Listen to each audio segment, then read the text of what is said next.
Hello, hello, hello, and welcome to another episode of A Seat at the Table, hosted by yours truly, Karl Singleton. Here at A Seat at the Table, we pride ourselves on bringing community leaders and or those with connections to them to our viewing audience so that we can ensure that we connect the needs of our community with viable resources that are available. And again, today is no different. We have with us Ms. Gillian Sumpter, who is the CEO, who is a stakeholder in our community, who prides herself on encouraging others, building others up, ensuring that they are properly prepared to seek and receive resources to help them serve others. So, not only are you a CEO in terms of building controls and frameworks for other businesses, but you also work in the space of healthcare, which our community is in dire need of. So, Absolutely. I'd just like you to introduce yourself, and then we'll take off from there. Absolutely. My name is Gillian Sumpter. I am the CEO of KZM Enterprise, which is a consulting firm and also author of Crush Your Fear of Flying. I work in healthcare. I started my firm back in 2017 when I saw a trajectory and a change in what it is that I wanted to do and what I was doing. I was trying to find myself prior to that, and after some soul searching, I decided that consulting would be the best lane for me. I always had people coming to me asking me questions like, "How are you so driven? How are you so motivated? How do I get started? Where do I start? Who do I talk to?" And so I had to come up with a lane that made sense to me. It made sense for time management and for my family. And so I jumped into the lane of consulting, and it's been great. And it's been great because it's an umbrella, and it's not you're not limited to one specific thing. I love to think outside the box, and I don't like to feel like I'm Mhm. boxed in. And so it allows me to do anything from talking to a small business owner about just how to jump off that bridge and how to just get started all the way to project management for corporations and organizations. And so that's what we do at KZM Enterprise. It's an umbrella, and we get a lot of things done under that umbrella. Perfect. So, what would you say are some of the not necessarily unique challenges, Mhm. but repeated challenges that you run into when you're trying to assist businesses get off the ground, if you will, Right. and build their frameworks? What are some of the consistent challenges that you have to combat and make those individuals, those entrepreneurs like yourself, aware of, and not only aware of, but to ensure that they foster their businesses through? Right. I think I would say that it's making the individuals believe in themselves Mm. is most important. And it's one thing that I always come across. I have people that will pay me for my services and don't reach back out to me for 3 months. And I'm checking in every week, and they're like, "I'm not ready. I'm not ready." And I feel like if you were given a gift or a talent, or you have something that was put inside of you, and it keeps you up at night. You feel you're not at ease. You always feel as though you have something burning inside of you. That means that God has given you a gift, and you have to just jump out that plane. You have to make it happen. And I think that's the biggest thing that I a big cha- a biggest challenge the biggest challenge that I do see is that just making people like, you got this. You thought about it on your own. You got that $1 million in your head. You just got to learn how to unlock it and get it out. And so I think that's one of the biggest challenges, is just like, let's do it. You came to me, you're seeking out your resources, and so it's something that you want to do and that you're able to do. And I see, sharing in a similar space from time to time is one of those things where it could weigh on you too. At the same time, when you're trying to uh, give direction, give advice, and it is listened to Mhm. and heard, but not necessarily implemented and followed through on. Right. How do you deal with individuals who come to you, who's prepared, who has maybe just need a little more pushing. However, the follow through isn't there. I mean, how Right. do you encourage those individuals out there to, once they take that step or Right. that leap of Right. faith, as you say, to understand that that's just the first step? There's still Mhm. another path to remain on. To remain Right. on. I think that's where my mothering skills come into Mhm, play. Just building that relationship, building a trust, and then mhm, also being patient with those individuals, because I too was in their position. A lot of us were in their position where it's like we want to do something, we don't know who we can trust, we don't know right. how to do it, and so we're afraid essentially. And that goes back to the title of my book, "Crush Your Fear of Flying." Is I'm just patient with them. Like I said, I'll check in every week, and we'll just keep talking through what you're going through. And I think that's what makes my brand unique with my clients. And a lot of my clients will tell you, like, we become like a family essentially. They tell me everything. They call me with everything, not even business related. And I'm okay with that. And that's why I take my time with this. People will say, well, you could be doing this or you should be doing this. But what I'm doing is working for me and it works for my clients. And I always tell my clients, your success is my success. So if I take my time with you and you really build something solid, then you're never going to forget me. You'll never forget my firm. You get what I'm saying? And so I'm big on like chess moves in that way. It's like I want people to know that I'm here for them in the long run. It's not just about an exchange of money. You get what I'm saying? It's not just the profit for me, because once you're successful, you're always gonna make sure you come back and touch back bases with me. And so that's important for me, is the patience and the building of relationships. That's the one thing we always say too: who much is given, much is required. And so serving the masses as opposed to just the chosen few. And then we all know, and you can speak to this, I'm sure, customer service brings them in, but customer satisfaction brings them back. Right. And so, building your brand in those spaces allow you to be positioned where, and I was talking earlier about making sure that this level of synergy that needs to be had in our communities amongst the younger generations, Right. me and others being a little more seasoned, we have to understand that our role has to be to not necessarily pass the torch, but to light your torch, Absolutely. so that we both remain in the light and benefiting and feeding off of one another. And so I believe, and I said this, at least the past 3 years, I'll say 3 to 4 years, that I believe this generation that, my generation should be passing things on to is fully capable and aware, but more importantly, most importantly, I should say committed. And of course, you're a part of leading that charge. So what does it mean for you to make sure that you have resources to reach out to so that you're refueled Right. On a daily and or weekly basis so you can continue along this trekking journey? Right. That has been a challenge for me, I would say. But I feel like you say, if you continue to work, at some point, people are going to notice you and they're going to notice your work. And through doing that, I have gained access to resources and mentors and people that I look to pour back into me. And I'm grateful. And I'm all about quality. So I wouldn't say that I have a handful of people, but the people that I can call on are quality people and that I trust. They have my best interests at heart. And I think that's something in our community that we definitely need to look at, and also foster and do a lot of more collaboration and, be in these spaces, not for ourselves, but for others. I'm really big on that. And I think some people may misunderstand me in that way sometimes. But the people who do know me know that I'm very big on that. Being that, like you said, lighting that torch for others and making sure that other people have opportunities just as I was granted. Um, and if I had to sacrifice and work hard for that in order to make that change, I'm okay with that. So, yeah, that's where I'm at with that. All right. I think we'll take a quick commercial break. And on the other side is we'll continue our conversation with Ms. Gillian Sumpter, author, CEO, community advocate, and entrepreneur. That's right.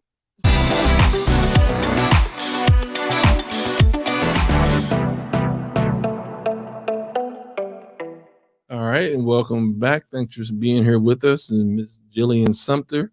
We want to go into the space of your day-to-day professional day, traditional professional day, we'll say, in which you're in the healthcare field, in that space. And that is, first, thank you for your service in terms of, frontline workers. Anyone in the healthcare space is a frontline worker, from my perspective, especially dealing in the current environment regarding COVID, social determinants of health overall in those spaces. So I wanted just to talk a bit about why you chose that area of expertise, your day-to-day professional life, and what it's meant to you, especially throughout this pandemic.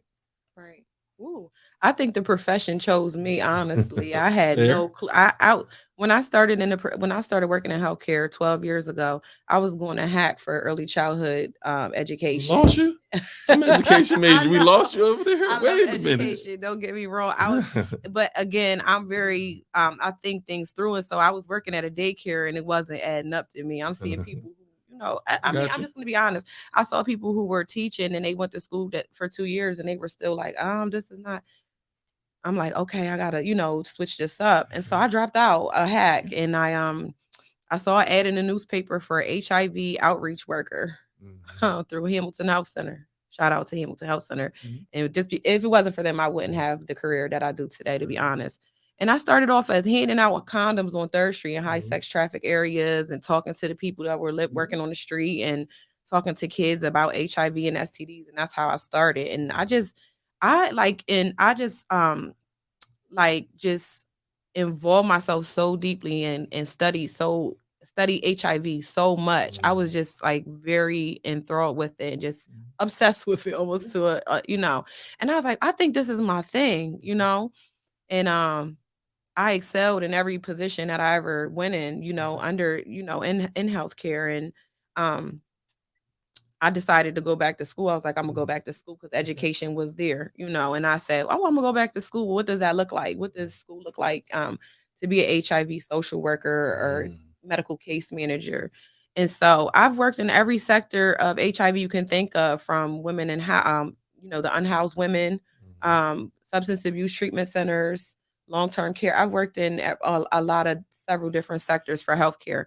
And so it's just my thing. It's just my thing. Yeah. And I'm noticing that there are some loopholes and some gaps in healthcare in regards to career. And there's a lot of people in our community who are interested in jobs other than they don't want to just be a CNA, or they don't want to just be a medical assistant. And so I've been thinking of strategic ways to create initiatives to link the community to healthcare positions. But those are initiatives that are out there and they're funded, as you know. Absolutely. So when we talk about social determinants of health and having career pathways to ensure that we are putting those that are oftentimes underserved and underrepresented, that look like us in our Right. communities, from our communities, we are in prime positions, we'll say, to make sure we are, at least fostering relationships so that we can be on that path, if you will. Absolutely. So you spoke specifically about HIV and AIDS awareness, but of course, just decreasing those numbers. What were some of the wins, if you will, when you were involved in that body? Well, being involved in Right, that being body of work, involved. and how does that help you progress to Oh man. where you are now in these spaces? I think just number one, being a role model to the people in Mm, my community. Like, there's not a lot of people in this mm, lane for HIV and healthcare. But once you have a job in healthcare, and especially in HIV, you can go anywhere in the country and work. It's mm, heavily funded through Ryan mhm, White funding. But I would say the biggest one for me, the biggest like win for me is like going into these schools still. I actually left a position, a leadership position at a 5-star facility, nursing home facility, because I wanted to get back into this this sector of healthcare.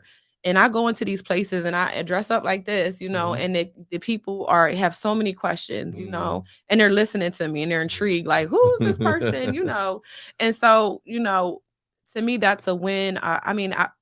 All the way down to testing people and they're positive, right? Right. A lot of people don't understand that. They talk, we're dealing with the pandemic right now, but there's an epidemic of Yes. HIV that is still ravaging our Mm, communities, and we don't talk about it. yeah. We don't talk about it. It's It's not a almost still comfortable. taboo. Almost Oh, still taboo, especially in our zip man. codes in our area. 1710. And 17173 has the highest rates of HIV and STDs.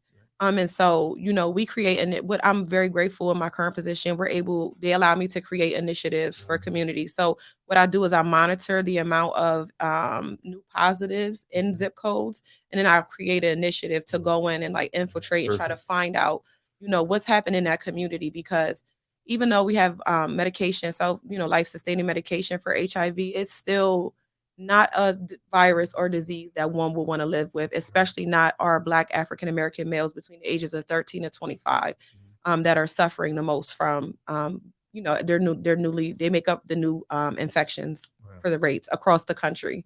Yeah. And so, yeah, I mean, I could go on and on about Yeah. that. Yeah. So I'm very passionate about it. And so I decided to go back to school for public health because I knew Mhm. I didn't want to be a social worker. No shade to social workers. Mhm. But Everything's public, not for everybody. yeah, So yeah, everybody has their own lane, and so public health again will allow me to monitor new infections and create initiatives, and that's kind of what public health does, and it counts numbers and it collects data, and it has a lot of analysis and all those different things behind it. So I enrolled for Drexel last year, and so now I'm working on my master's in public health through Drexel, and so graduation date. 2022, September 2022, There and you I go. am ready. This is one of the most challenging things in my life, but I mean, it's nothing worth having is easy. So it's like I just do it, get it done.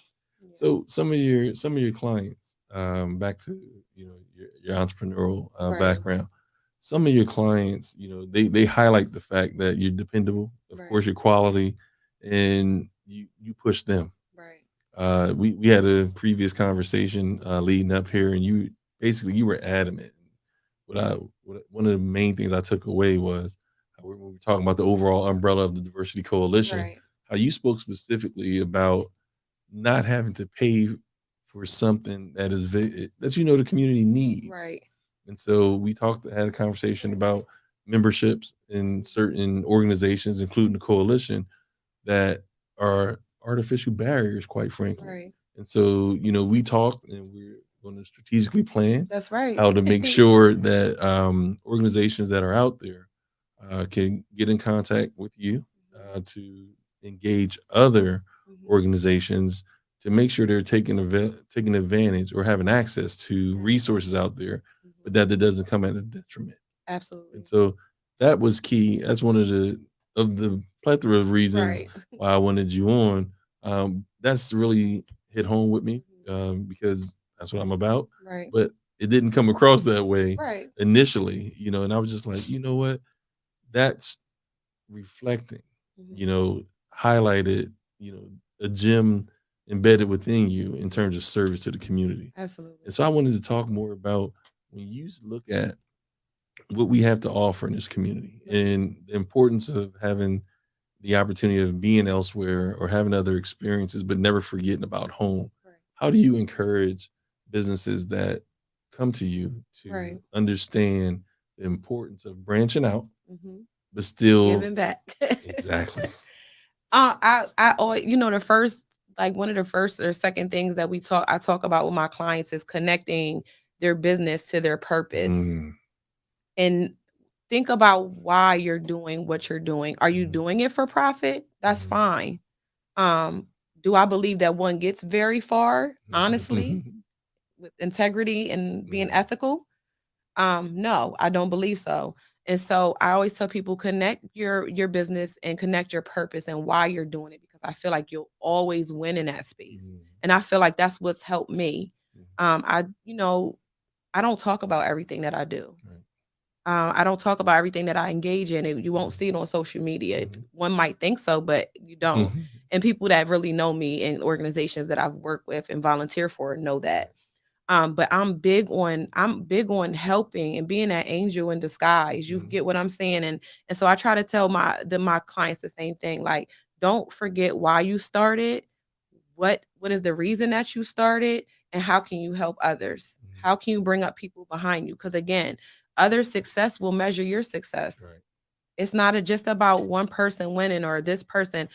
No, if you get on before I get on, come pick me up, come bust a check with me. You get what I'm saying? So it's like I just try to instill that in the people that I do work with. They came to me for a reason, so I feel like it's my duty to ensure that they get wholesome advice. So when you look, all right, so projection, Right. where do you see yourself expanding to? And it'll be easy over the next 6, 9, 12 months. Right. Well, I won't speak to everything that I am looking to No, I'm do. not asking what you're doing. Right. But where do you see yourself? Where I see myself. I see myself financially free. Okay. I see myself free to be able to do more in the community. I see myself I don't want to be booked and busy. I used to like that term, but I don't like that term. And COVID taught me that term wasn't important, because one can be booked and busy, but are you productive? Are you making an impact? And so I want to be able to make an impact and have time to slow down with my children, with the people that I'm working with the people in my community. And so financial freedom is where I see myself. That's what I see for myself in the next 6 to 9 months to a year. Okay. Is that freedom? How does that look? I don't know. Try to write it, you get your whiteboard, you try to write it out. But ultimately I feel like it's God's will. And wherever he puts me to do and places me at, I have to do my assignments and get up out of there. So that's where I see myself. You embrace those challenges, and you knock down artificial barriers. Absolutely. And that faith, encouraging that order, you can tell is instilled within you. Absolutely. So I wanted to highlight that, and we'll take another quick commercial break. And on the other side of this commercial, we will summarize our time here together. And as I always say to those that are in studio, this might be your first time, but definitely can't be, it won't be your last time here with us. Absolutely not. All right, to our viewing audience, we'll see you on the other side of this commercial break. Thank you.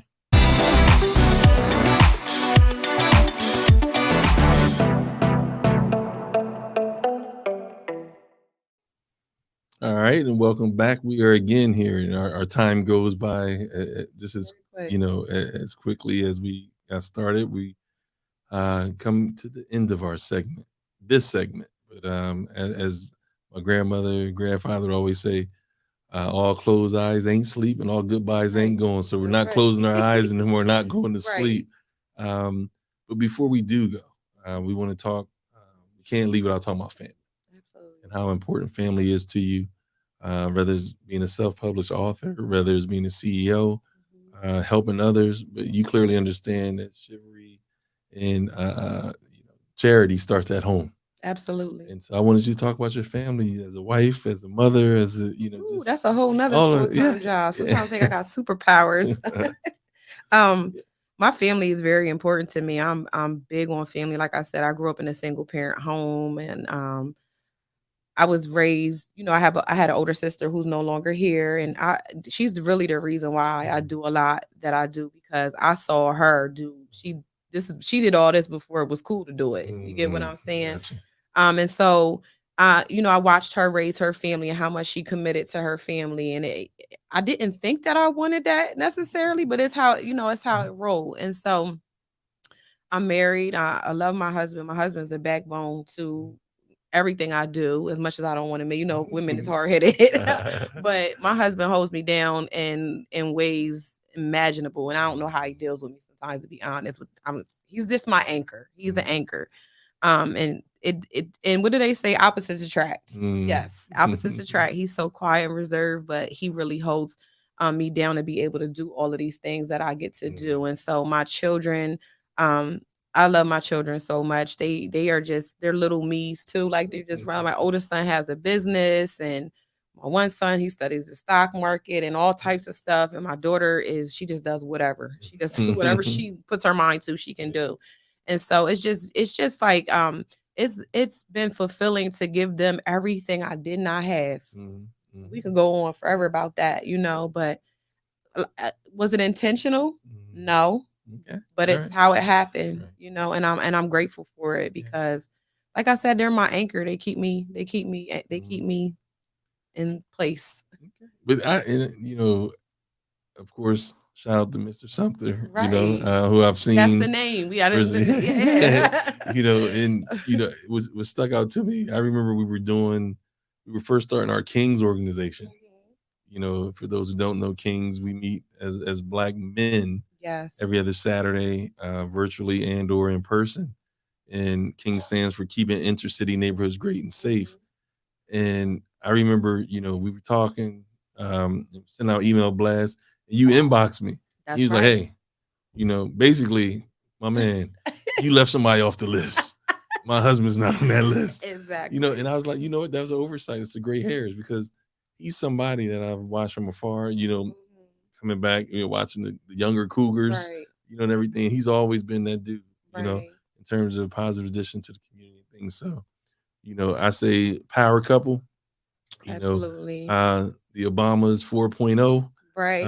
At least for here in our city in Harrisburg, and then they get to take off and travel and then always come back. So, I just wanted to again say, I'm thankful for your service to the community.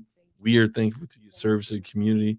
Thank you, Brother Sumpter and family, for sharing her with That's us. right. And so we are thankful for you. I appreciate finally, that. and I appreciate that. first time, definitely not the last time. That's right. For you to be on here, and we look forward to continue working with you. To our viewers, you've heard it here. As always, before we close out, definitely shout out to our control room, the Lewis brothers, Craig and Conrad, as well as Chad Scott, District Bar and Lounge. So we'll see you next time on the Seat at the Table, hosted by yours truly, Karl Singleton, the incomparable Ms. Gillian Sumpter, our special and studio guest. Thank you for thinking that robbery, for being with us. Yep. Thank you. Okay. Appreciate you. Yep. All right. Thank you.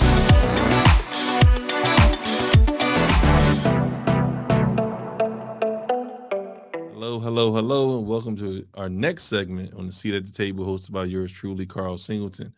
We're joined by Dauphin County Democratic elect for Dauphin County Court of Common Pleas, Ms. Tasha C. Williams. As we all know, you were successful in the May primary. However, we are now into the general election season, and we've seen you out working hard. And so there was an event that we wanted to cover on yesterday that we weren't able to get out to. So we wanted to bring you back in studio just to talk about the uniqueness and what basically generated your focus around having your campaign engaged in the community around the historical perspective of the Underground Railroad possibilities, and just that whole tour of a cave that is actually in the city of Harrisburg. So welcome back. Well, thank you for having me back. Yes, I have been very busy. The team and I have just been doing everything possible to make sure that the community knows my name, knows that I'm here for them, and knows that I'm doing everything possible to ensure that when on November 2nd, which is the day that we vote in Pennsylvania, November the 2nd. So in doing the fundraiser, so first of all, it's, when you're running in a race, you have to raise money for everything. And I didn't realize how necessary that was until I became a candidate. So, there's money for yard signs, for signage. We have a billboard on Cameron Street. We send mailers out to the community when we're knocking on people's doors and meeting people on the street. We give them information. So all of that costs money, and I am not rich. So we have to have fundraisers. So, I'm always thinking of different creative ways to raise funds, but also make it an educational opportunity as well. And so over the summer, I heard about a house located here in Harrisburg that has some history, in that it's in the Bellevue section of the city. And 30 feet beneath the house is a cave. And it, this cave house, if you will, got a lot of attention on social media initially. It's received over 20 million views on TikTok. And then it got local and national attention. And so my wheels started to spin, and I said, well, I'm going to introduce myself to the homeowner, which is crazy. That's pretty bold, right? But because I'm starting to see the vision come together, and what makes the house historic is that it is believed to have been a part of the Underground Railroad, as well as the Prohibition era, and that enslaved Black people, Africans, in this country were able to stay there in this cave as they made their way from the south to the north so that they could get to freedom. And so, and some of the other work that I do outside of my day-to-day duties as a prosecutor, for many years, I've been involved in social justice initiatives, and I am a board member of a nonprofit organization called Art for Justice. And one of the things that we do is we exhibit prisoner art to sort of foster dialogue in the community so that we can talk about ways to improve our criminal justice system. And the artists who provide the art for us to exhibit are men who are either guilty of the crimes that they've been convicted of and are seeking redemption, or they are men who claim wrongful conviction. And so when you look at their paintings, they are very powerful. We have a website. It's actually artforjustice.org, and for is FOR. And so you can check out the website and view some very, very serious, deep art. And it does generate discussion and dialogue on how we can overhaul our system of justice. And so I started thinking, house, history, Underground Railroad, art, men in prison, criminal justice system needs reform. Let's just tie it all together. So I reached out to the homeowner, Mr. Steve Ajiman and his wife, and they were so receptive. Wow. We have a lot of similarities. We're just about the same age. We grew up, Steve and I grew up in the same area, back in the Washington, D.C. area. His wife is a native of Harrisburg. But yeah, so we had so many similarities and we just clicked immediately. And, I talked to him about my candidacy and what I was trying to do. And he became a supporter immediately, he and his wife. And so I said, well, listen, we need some money and we need to raise some money. So let's shoot some ideas around. And so he's like, you know what, we'll host a fundraiser here. So what we did yesterday, it all came full circle. And we did a fundraiser where people could come and tour the cave, but also view the art exhibit. And so we had some very nice pieces of art from one of our featured artists, Daniel Gwynn. Now, the art that we exhibited, while Daniel Gwynn is the artist, he is currently sentenced to death in Pennsylvania, but claims that he is innocent and has been fighting for a very long time. And I do believe in his innocence. So while he is the artist, the pieces that were displayed yesterday are actually personally owned by a friend of mine, A.M. Kirk. So she lent us these pieces for the exhibit. So we displayed that. And it was just amazing, the conversations that were born out of gathering together and looking at the art. We had some good food. And it was just a really good time. Our featured speaker was our former Auditor General and former State Representative, the Honorable Eugene D. Pasquale. He's also an honorary co-chairman of my political action committee. So he came and spoke and said some really nice things about me. Well deserved. Thank you. And I'll just say, you hit on the fact that, running a race, being involved politically. There's one thing to have name recognition because of your body of work, but that only goes so far. Not do you only have to have access to getting your name out there in various avenues. I want to go back to you talking about not being rich, and you can relate to that. I can relate to that. The bottom line is you have to be resourceful.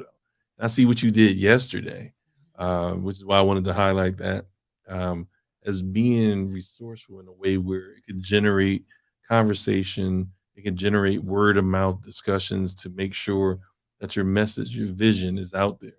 What was that like to engage individuals as before you took that walk, that tour through a cave? I mean, quite frankly, that experience. Some people say, "Well, why are you walking through a cave when you?" What was the significance in that? I mean, it's extremely significant. Just so, I mean, that gives me chills just talking about it, because when you look at the historic nature of this race, from my understanding now, I've not done like deep research. Well, I've tried to do it. I've not come across the information, but in talking to people who are from this area, mid generations, born and raised in Harrisburg and Dauphin County, to their recollection, there has never been a Black woman to run for this seat, let alone to win the party's nomination. So we have that historic piece. And so, of course, there's never been a Black woman to serve on the Dauphin County Court of Common Pleas in its 236-year history. So there's that piece. And then, of course, being a Black woman living in America, we've had some struggles that we've had to overcome. And there are still things as a people and as a society and as a country that we are still working on and still need to overcome. And so I wanted to do something where no matter what happens on November 2nd, I pray that I win. But if I don't, at least this journey will not have been in vain. And people who have supported me and volunteered and just been a part of the process along the way will have learned something deeper about themselves and about one another. And, when I was in the cave, because I don't do basements. Okay. So I don't do basements. So how you got over? You don't call it the basement, you call it the cave. Well, no, it truly is a cave. But I'm just saying, like, I don't do basements. So for me to do a cave, I was really like putting myself out there. But once I descended the stairs and got down into the space, it just felt like this solemn space. Like I felt safe. And I felt that there was like this connection to those who came before me. And it really truly felt like a safe space, that nothing bad happened there. There was no evil vibes or anything like that. And so it was amazing to have that connection. Wow. So we're talking about having connections. We talked about Election Day being on November 2nd, Tuesday, November 2nd. Yes. But we need to connect other dates before we get to the 2nd. For sure. All right. So, for example, there's a deadline for registering to vote, as well as to secure and mail in and send in mail-in ballots. So, October the 18th is the deadline to register to vote, and you can do that online at www.pavotes.com. October 18th. The next deadline for those of you who want to register by mail-in ballot, you must request your mail-in ballot by October the 26th. And you have to submit it before no later than November the 2nd, but don't wait that late. So it's as if you were standing in line at the polls. So your mail-in ballot must be mailed back in with a stamp. You have to affix a stamp to the envelope by November the 2nd or November the 1st. Let's just say November the 1st. And for those of you who want to vote the old-fashioned way, which is what I will be doing, you show up at your polling precinct on November the 2nd. All right. So talk a bit about why individuals should not only consider you, but cast their vote for you. Well, I know that I am the better candidate and the best choice and the more qualified person for the position. I've spent my life advocating for people, people who oftentimes society has just cast to the side. I've spent 20 years helping people who were wrongly convicted, and I place great emphasis on the word wrongly convicted because oftentimes, those people are people who are poor, who were not able to afford a legal team that could put certain evidence before the court and do the work necessary and the work that it takes to prove that someone else committed the crime. And so I've been doing that for 20 years. I am currently a prosecuting attorney. And I'm very proud of my conviction rate, which is 100%. And because there are people who do very bad things, who victimize other people, and they need to be held accountable. And so I have no problem holding people accountable for the things that they do. I've been a high school Spanish teacher. So I love children. I love young people and take every opportunity possible to just reach out to them and show them that they are loved and they are cared for. I've worked for our state legislature writing laws that we live by every day. And so I always say worked with, but worked for people from all walks of life. And not just here in Dauphin County, but across the Commonwealth. And I think it's important to have that diverse background. And so I've not only been an attorney, but I've had various different professions. And I think that is why I am the better candidate. And if people want to get in touch with you for yard signs or volunteer, or how do they do that?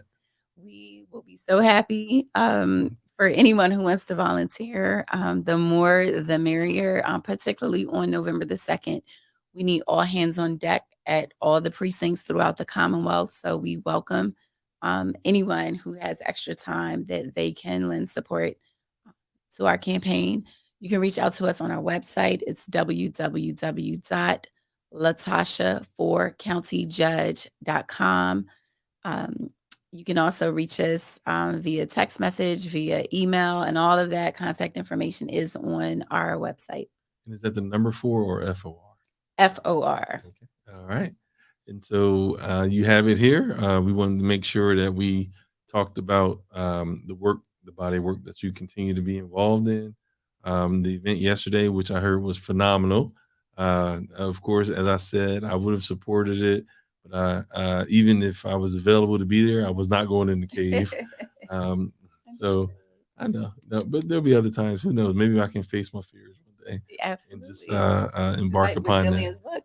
You'll crush your fears. Yeah, there you go. Great analogy. Yes.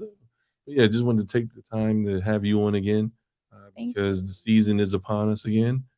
You're out there, and there's others, that have approached me, and individuals that are associated with the studio that want to come on. So we'll have others on as well. One, in fact, your challenger. Awesome. So we'll all be out there making sure that we bring the voice of the community to this table, and then hopefully those individuals that intend to serve will think it not robbery to show up and are clearly articulate why they're running for political office.